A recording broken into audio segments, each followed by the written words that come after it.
Hello, brothers and sisters. Once again, welcome to the Africanpodcast, where we come together to discuss, to share our experiences and learn from one another as a community, as Africans in the diaspora. So thank you very much for watching this video. As you know, I dropped a video not too long ago. That was my first ever video here on YouTube on my channel, and I will put a link I'll put a link down below so you can go check it out if you've not had the chance to watch it yet. So we are starting with my Ghana series. So as you can already see from the title, it says going back to Ghana after 13 years. If I tell you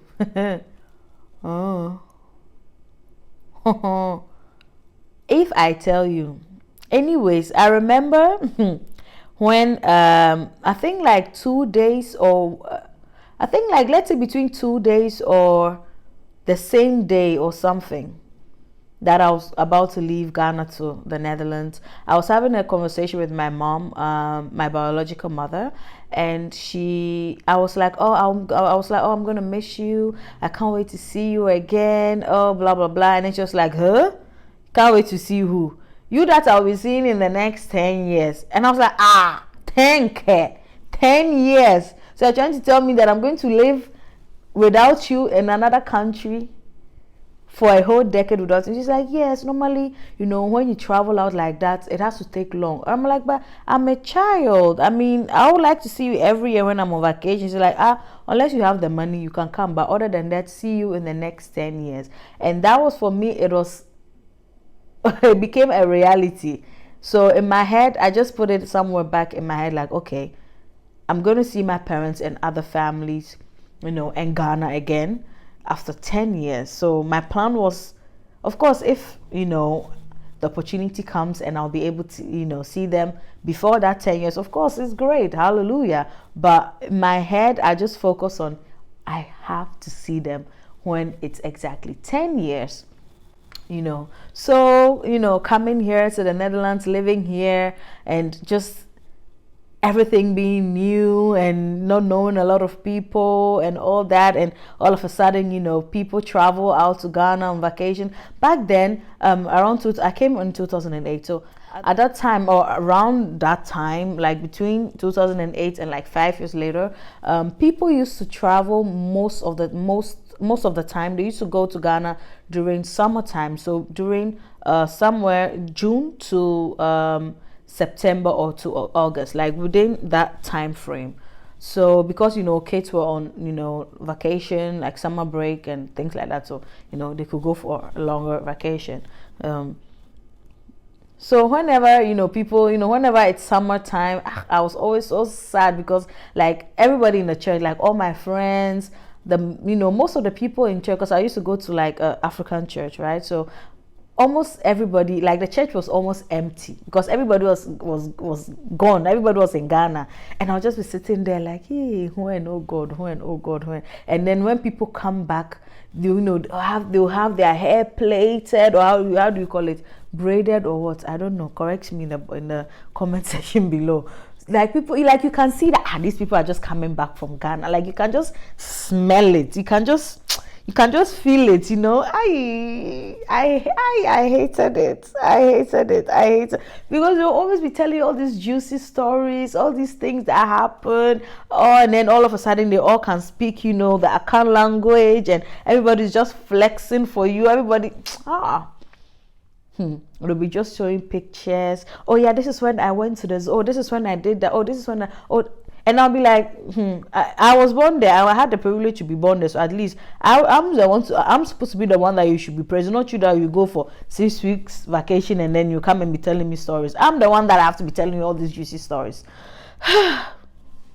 I'm already like just thinking back. I was so jealous. And then of course family members will also go, and then they'll see everybody, and then when they come back, like, oh yeah, Jackie, we saw your mom, or oh yeah, we saw this person, or we saw that person. And then they'll just be describing how our area, where our family house is. They will be describing how it's changing, how people are changing, how my younger brother it's now so tall and looks like a man and this, and I'll just be, it would just irk my heart. I'm like, God, when can I go? When can I just touch the ground? When can I just feel it? You know, the smell, the heat, the ash. I want it.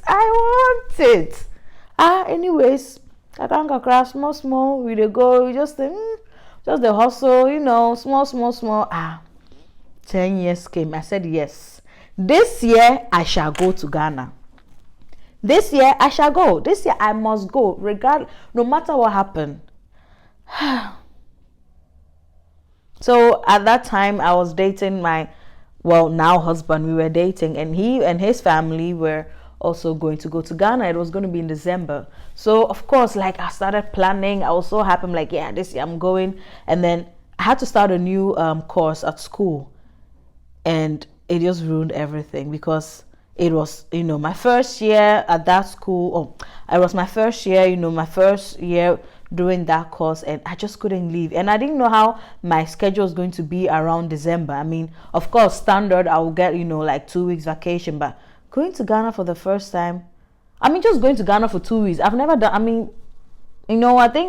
I think people who do that are mostly people who go there for business, or, you go there so often that you don't really mind, but for me, after not seeing my parents, my family, my people for 10 years, you want me to go for 2 years? I said, no, it's not, that money is not worth it. So I was just waiting to see if maybe I can get more this. Like, everything was just so okay. Like, it was just not working out. So I suspended it, and I cried, especially the evening before my the boyfriend, or the evening before my boyfriend at the time, and his parents, and his family were packing up, and I went there to say goodbye. I cried like a baby, and especially my mom-in-law. She was just hugging me, and she started crying because she know how it feels. She was telling me about when she came here, in the 80s as well, and every time that people are going on vacation to Ghana, and they were leaving, like, doing the way you feel so lonely, so left behind, and I cried. She was even crying with me. She was just hugging me so tight. If I remember, I just want to cry. Hey, it was hard, really, because we were going to see my family. They were going to go over to my family house and see everybody, and extend my greetings, and give them gifts and stuff like that. So me, that it is my own family you are going to see, and we are not even from the same tribe. You are going to see them first before I will see them. How unfair is it? It's so unfair. All these people that every time they go to Ghana, before I went on vacation, before I went there, all these people that they will go and come, Jackie, I saw your parents. Jackie, I saw this person. Jackie, I just wish to just hold them, like, you just, it's like, how dare you see them before I see them? If you see your mother now, if you see see this person now. So I felt like it was so unfair. It was, I was so angry and so sad. But anyway, so they went. It was during Christmas. I was all alone, very sad, and of course they gave me all the juice as usual, as other people always do, and I was like, you know what? I'm not going to think about going to Ghana. When the time is right, it is right, and I will go. And then COVID came, and that was when the time was right. How can the time be right in COVID time? So not only am I going to be buying expensive, tickets, I have to also be doing tests up and down. 120,000 extra cost, and I'm not from a rich family or something. But anyways, I planned it. I got married, and my husband and I, we planned, and we wanted to go. We went this year, so we were planning since last year to go, and we just didn't know, like, the dates. We were not sure. We knew we were going, but we were just not really sure. And then we were like, you know what? Let's just book the ticket, and we booked it. And I didn't tell anybody. Well, my friends and family here knew, though. My family-in-law knew, and people here, like here in the Netherlands, they knew that we were going to go. But my family in Ghana, they had no idea. So extra stress. I have to, I mean, all my savings, I have to collect it. I have to go and take it from the bank. I have to start budgeting. I have to start writing down, okay, I'll use this one, use this amount for this, I'll use this amount for that, and I'll use this amount for that. Whew. We know normally when people are going to Ghana, like, it's expensive, you need money, when you go, your money will finish. I'm like, me that I can be stingy at times. me that I know how to save money, me that I know how to respect me. No, I will. In fact, I will be using only €1 per day. I had this idea, like I'm going to, this is how much I'm going to spend. This is what. We've not even left this country. My money had already finished. God. I had to buy, how was the name? I had to buy like luggages, like real travel luggages, the big ones. Had to buy clothes. Why? Once I already have clothes, I don't know. I just had to buy new clothes, new shoes, new bags. I had to buy gifts for people back home. Put money aside to give people. Do shopping to ship over there so that some certain things that I won't be able to get in Ghana, I've already shipped them. So, well, my mom-in-law did it, so thank her very much. And just to prepare, and then the days were coming, going with all this COVID. It was, sometimes it looked as if we were going to go back on lockdown, and sometimes it was really stressful. And then finally,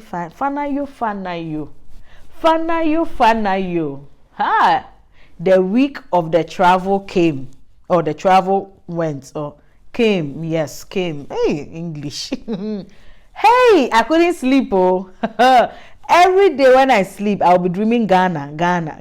Hey, I wish I could go back. Yay, I can't wait to go. Hey, honestly, I don't know. I can't explain how I'm even feeling. Guys, I couldn't sleep. Every time I dreamt, it was Ghana. Everything I breathe, everything I eat, just everything, Ghana. Now somebody will come, Jackie, you are going to Ghana. Please, can you please put this one in your life? Can you please bring this thing to this one? Please, I have something very small. Can you please take it along? The thing that is something small, you go open it, it's like 3 luggages. But nevertheless, I wasn't going to let it, downgrade my feelings of how, I wasn't going to let it break me down. But in fact, it's very annoying. Okay, I used to do that as well, before I went to Ghana. Whenever someone is going to Ghana, I always tell, can you please bring this one along for me? And then I'll always say, it's just 2 things. And then I always end up giving them a huge bag of gifts. I mean, okay, so I think it was karma, I don't know. But apparently it just happens all the time. So unless you don't want people to, give you things to go and give to their families in Ghana, don't tell anybody you are traveling. And I think that's all. And even if you don't tell anybody you go, and people here to say you are wicked, so just take it like that. That's just how it is, I guess. I don't know. So people just like last minute, Jackie, sorry, I still have this one. Can you please bring this one? It's already stress. So stress to travel, and not just travel in itself, and then in COVID time, and then planning a surprise for my family. Like doing this, I've never traveled since I came here. The only longest trip I ever had was just from here to England. 50 minutes a flight. That's the longest after coming from Ghana. So for me, already something, I'm already going mad. But anyways, and then I think like the last 2 weeks before traveling, I started doing fasting and prayers though, but it helped me because I lost some quite weight. I was looking. My belly slimmed down small. My cheeks went back in small. So at least, outwardly, it helped me. Not spiritually though, because I was not taking it serious. Not like I didn't take it serious, but like your mind is everywhere. You are not really focused. So yeah, I just starved myself thinking I was fasting, because anyways, I'll let God judge me on that one. So finally, the day of the travel. I mean, I don't know how you guys do it, but I packed my bags, my luggages, like I think maybe 10 times before it was right. Even the day of travel, I still took things out, replaced things, and it's a lot of work. it's really a lot of work. But anyways, the nights before, I prayed. I looked into my house again just to say bye-bye because I was going to miss it. I looked at my luggage. Ay, God, I was like, yes, I'm really traveling. So what I did was to make the surprise really surprise, because my mom lives in Ghana and in Togo, so she goes up and down, right? So at this time she was in Togo, so I needed her to come to Ghana because I was not able to go to Togo because the borders are closed there.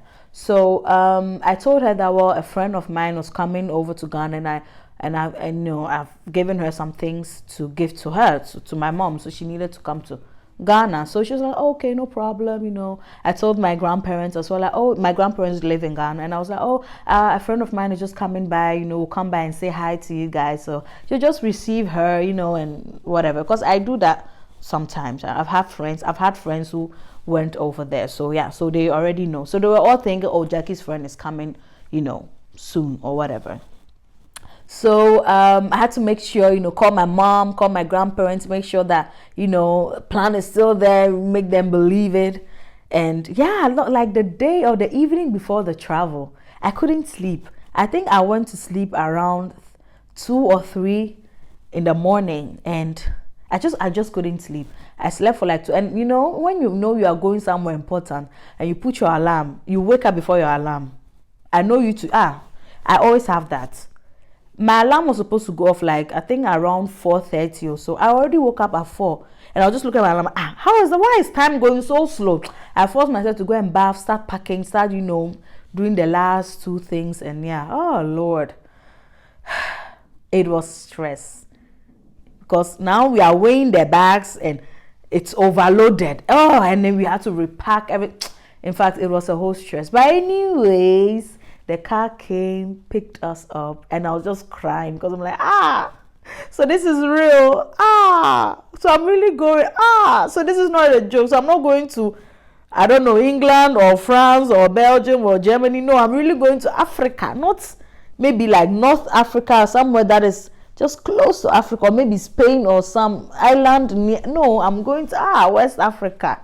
I'm going back to my country after all these years. It was I don't know, it was too true to believe. I don't know how do you say it properly.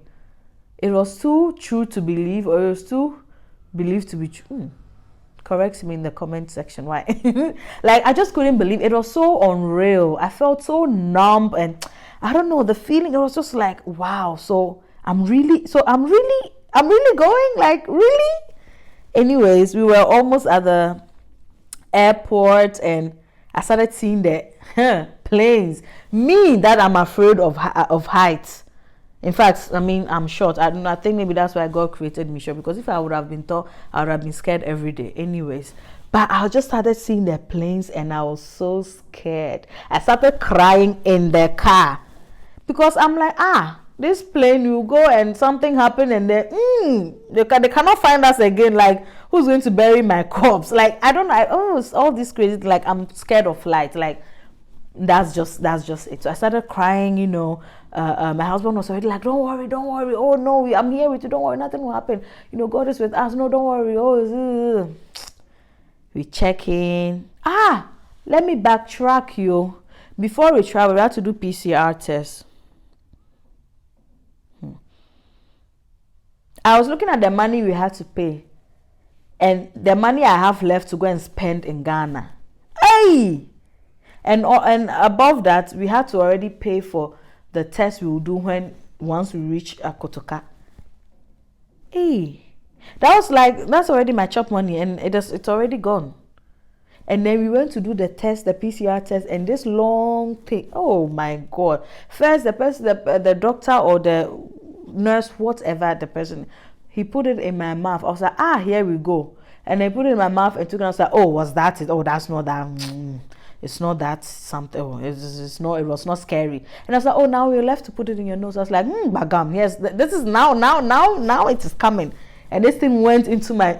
In fact, I nearly farted because, hey, how do people? People do this thing like weekly, on weekly basis.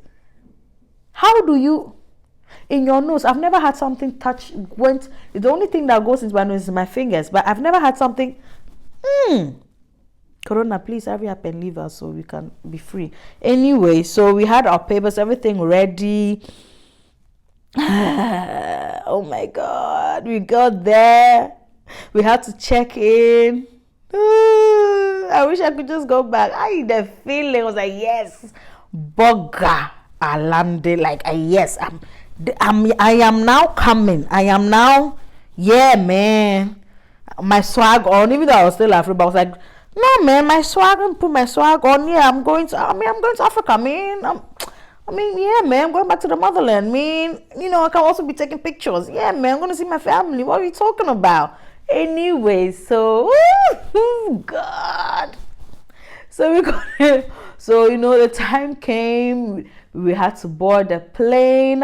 It was scary it was really scary because like I could see, through like a window, sort of like I could see the plane like standing on the ground, and we had to walk into some room B. Hey! And then the thing was just shaking, and I was like, is this thing with this my weight and other people that I'm seeing at the back with their own weights 10 times plus my own. Will this thing not fall? If it sits in this plane, will our weight not just bring it down? But say, God, my life is in your hand. If it's my time, just let me know now so I can go home and do it and just come to you in peace. But don't let me do it here. Come to you in peace in this plane. Anyways, we sat in the plane. I was taking pictures, just to feel a little bit comfortable. We did a transit. We went to France first though, but it was cool. I got into the, I think the transit made it more like better also. So I got it. So it was like I got into the feeling. Let me say it that way. So so we did a transit, and then we bought the bigger plane to Ghana, and it was just beautiful, man. The fear, I don't know where the fear when it just vanished. It just developed wings and just flew away. Is it flew or flew or fly away? Correct me in the comment section. Why? Go, hey, this English. Anyways, so I took videos, I took pictures. It was just so beautiful, and there was a child in that plane that was doing the whole time. I couldn't even sleep properly.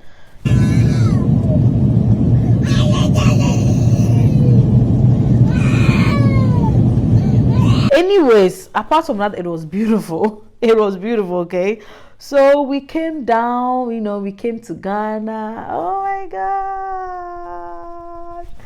We went out, we started walking. I was seeing these people, and people didn't have their things, in order. And already the way the staff, the Ghanaian, the airport staff started talking, the way they were even talking to people, I'm like, this is really, I've really come to Ghana. They have given me welcome. But anyway, thank God I had my things in order because I don't want someone to come and embarrass me. So we just walked past, went to do the test again. But they were very friendly though, like the people who were doing the test and the rest of the staff, they were really friendly. The person who did my antigen test, the person who was talking to me was like, he took me by surprise. By the time I wanted to say, the thing has already entered and came, the long stick, it already went in and come out. So it was okay. We had to go and do our passport control, whatever. And oh boy, welcome to Ghana indeed. In fact, welcome. Things were not working. The network was not working.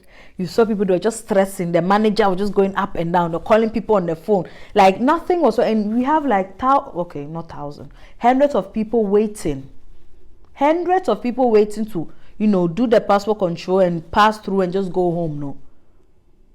We had to wait and wait and wait. And then, I don't know, I've heard these things a lot of times, but this time I saw it with my own eyes. Let me know in the comment section if you too, you've experienced something like that. Like, excuse me to say, let's say the Westerners, I don't know if it's okay to even say white people these days, because nowadays everything is racial, whatever. So anyways, there were a few white people in the RAI, how do you say that? But among us, and they were, you know, the staff were just coming and, you know, picking them up, and we were going through another, you know, route, and we were all there like, but we are the original Ghanaians, so aren't you supposed to even help us first? Or like, aren't you supposed to just do everything equally?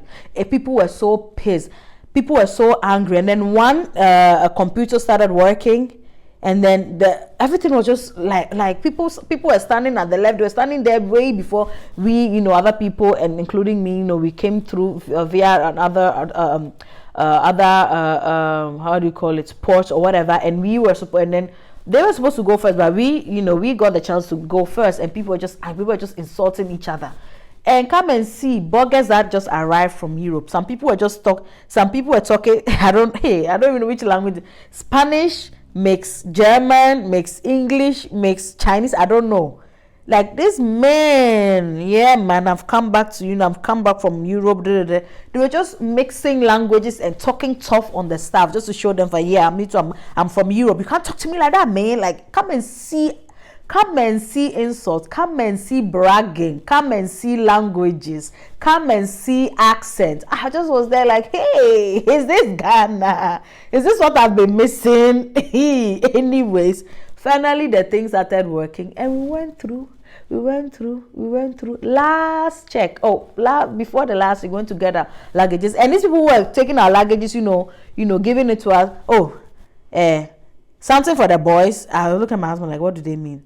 That means, you know, give them something. I was like, but they pay you. Look at the stress I just went through just to get here, and you're asking me something for the boys. I'm like, I'm coming. I just kept those people. I'm like, something for who? I need something for myself. Anyways, and the last check, they checked our bag, and, you know, the staff was asking us, what do you have in your bag? And so on. I'm like, just clothes, gifts, are you sure? And my husband was like, we also have electronics. And then the person was like, good that you just told me the truth. Like, I would have sent you to another person to do a thorough check of your bag, because we've noticed some things and stuff, and it's the electronics. So I thought maybe you would lie to us. And I'm like, why would we even lie? Anyways, after all the stress and everything, we were just walking like this, and then the door, the door, you know, the door opened, like the door was opening like this, literally like this. And then I'm like, okay, I'm in the Ghana now.